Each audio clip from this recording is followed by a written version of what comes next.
Hi welcome to ஷேரியன்ஸ் kitchen. இன்றைக்கி நம்ம பிரேக்ஃபாஸ்ட் ரெசிபி தான் பார்க்க போகிறோம். எப்போவும் என்னென்னா காலையில் இட்லி தோசை செய்வோம் இல்லையா, நம்ம வீட்லேயும் இன்றைக்கி இட்லி தான். இட்லிக்கு சைட் டிஷ் தான் நமக்கு முக்கியமே. ஏன்னா இட்லி செஞ்சிடலாம், தோசை செஞ்சிடலாம், ஆனால் அதுக்கு என்ன சைட் டிஷ் செய்கிறோம் அதுதான் ரொம்ப ரொம்ப முக்கியம். இன்றைக்கி நம்ம பண்ண போகிறது சிக்கனில் குழம்பு செய்ய போகிறோம். அது தண்ணி குழம்பு, நல்லா மசாலாலாம் அரைச்சி ஊற்றி அருமையான டேஸ்ட்டில் இட்லிக்கு ஏற்றாப்போல் ஒரு தண்ணி குழம்பு, இட்லி தோசை இதுக்கெல்லாம் ஏற்றாப்போல் ஒரு தண்ணி குழம்பு, சிக்கனில் தண்ணி குழம்பு தான் செய்ய போகிறோம். வாங்க பார்க்கலாம். மசாலா வதக்கலாம். அதுக்கு ஒரு 2 ஸ்பூன் அளவுக்கு எண்ணெய் ஊற்றிட்டு அது கூட சோம்பு ஒரு 1/2 ஸ்பூன், கொஞ்சம் ஒரு 1/4 ஸ்பூன் அளவுக்கு மிளகு, 1/4 ஸ்பூன் அளவுக்கு சீரகம், கூடவே ஒரு 1/2 ஸ்பூன் அளவுக்கு மல்லி சேர்த்துக்கலாம். லைட்டாக அந்த மாதிரி வதக்கிட்டு இது கூடவே பார்த்திங்கன்னா கொஞ்சம் கசகசாவும் சேர்த்துக்கலாம். கசகசா சேர்த்தோம்னா கொஞ்சம் கிரேவி நமக்கு நல்லா கிடைக்கும். அதனால் கொஞ்சம் கசகசாவும் சேர்த்துக்கோங்க, டேஸ்ட்டும் ரொம்ப நல்லாயிருக்கும். அவ்வளோதான். சேர்த்ததுக்கப்புறமா 20-25 போல் சின்ன வெங்காயம், ஒரு 10-15 போல், அதாவது சின்ன சின்ன பூண்டாக இருந்துச்சுன்னா ஒரு 10-15 சேர்த்துக்கோங்க. 1 இன்ச் அளவுக்கு இஞ்சி சேர்த்துக்கலாம். இப்போது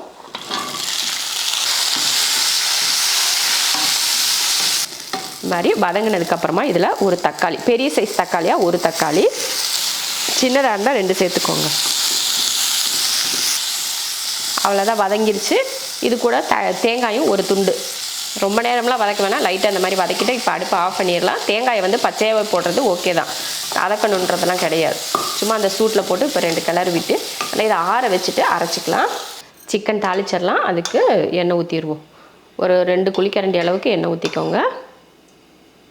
எண்ணெய் காஞ்சதுமே கருவேப்பிலை சேர்த்துட்டு ஒரு வெங்காயம், நிறைய வேணாம், ஒரு வெங்காயம். ஏன்னா மசாலா அளவு வெங்காயம் சேர்த்து தான் வதக்கியிருக்கோம் இல்லையா, அதனால் ஒரு வெங்காயம் சேர்த்துக்கிட்டால் போதும். வெங்காயத்தை நல்லா கலர் ப்ரௌன் கலராக வதக்கிக்கலாம்.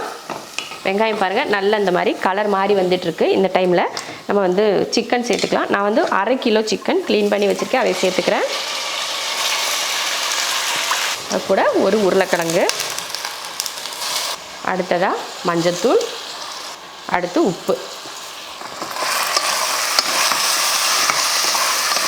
சிக்கன், உருளைக்கிழங்கு, மஞ்சத்தூள், உப்பு போட்டிருக்கேன். நல்லா வேகட்டும். அதுக்குள்ளேயே நம்ம வதக்கி வச்சுருக்க மசாலா அரைச்சிட்டு வந்துடலாம். சிக்கன் நல்லா தண்ணி விட்டு வதங்கிட்டு இருக்கு. இந்த டைமில் மிளகாத்தூள் சேர்த்துக்கலாம். காரத்தை பொறுத்து நீங்கள் மிளகாத்தூள் சேர்த்துக்கோங்க. அது கூடவே 1 ஸ்பூன் அளவுக்கு மல்லித்தூள் சேர்த்துக்கலாம். போட்டு வதக்கி விடுவோம் லைட்டாக. மல்லித்தூள் மிளகாத்தூள் போட்டு இந்த மாதிரி வதக்கினதுக்கப்புறமா நம்ம அரைச்சி வச்ச பேஸ்ட்டு இது கூட சேர்த்துக்கலாம். மசாலாவை போட்டு மறுபடியும் ஒரு நல்லா கிளறி விட்டுட்டு இப்போ தண்ணி சேர்த்துக்கலாம்.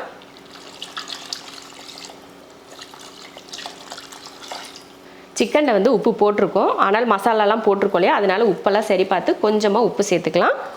இதுக்கப்புறமா இதில் நம்ம வேறு எதுவுமே சேர்க்க வேணாம். அப்படியே குக்கர் மூடி போட்டு இப்போ பாருங்கள் தண்ணியாக இருக்கா, இந்த மாதிரி பக்குவத்தில் இருந்தால் நமக்கு கடைசியில் ஒரு தடவை கொதிக்க வைப்போம் இல்லையா, அந்த டைமில் நமக்கு பக்குவம் கரெக்டாக வந்துடும். உப்பு மட்டும் உங்களுக்கு ஏற்ற மாதிரி சேர்த்துக்கோங்க.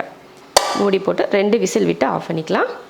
சிக்கன் குழம்பு ரெடி ஆயிடுச்சு. ஒரு 5 நிமிஷத்துக்கு மறுபடியும் ஸ்டவ் ஆன் பண்ணி நல்லா கொதிக்க விடலாமா. நல்லா ஒரு 5 நிமிஷத்துக்கிட்ட நல்லா கொதித்து எண்ணெயெல்லாம் பாருங்கள் மேலே பிரிஞ்சு வர ஆரம்பிச்சிருச்சு.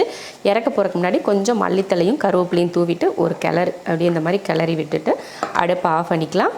ஒரு லீவ் நாள் அதுமா, நல்லா காலையில் ஒரு இட்லி, நல்லா சுட சுட இட்லி செஞ்சு கொதிக்க ஒரு சிக்கன் குழம்பு இந்த பொருள் தண்ணியாக செஞ்சு இட்லியில் ஊற்றி சாப்பிட்டா அன்றைக்கி பொழுதே ரொம்ப அருமையாக போகும். அந்த மாதிரி இருக்கும், சூப்பராக இருக்கும். கண்டிப்பாக இதே போல் ஒரு நாளாவது செஞ்சு பாருங்கள். செஞ்சு பார்த்துட்டிங்கன்னா வாரம் நம்ம கறி வாங்குறப்பெல்லாம் இந்த மாதிரி குழம்பு தான் செய்யணும் அப்படின்னு சொல்லிட்டு உங்களுக்கே தோணும். இதே மெத்தடில் மட்டன் செய்யலாமா அப்படின்னு கேட்பீங்க. கண்டிப்பாக மட்டனும் இதே மெத்தடில் செய்யுங்க, சூப்பராக இருக்கும். ட்ரை பண்ணி பார்த்துட்டு எப்படி இருக்குன்னு சொல்லிட்டு கமெண்ட்டில் சொல்லுங்கள்.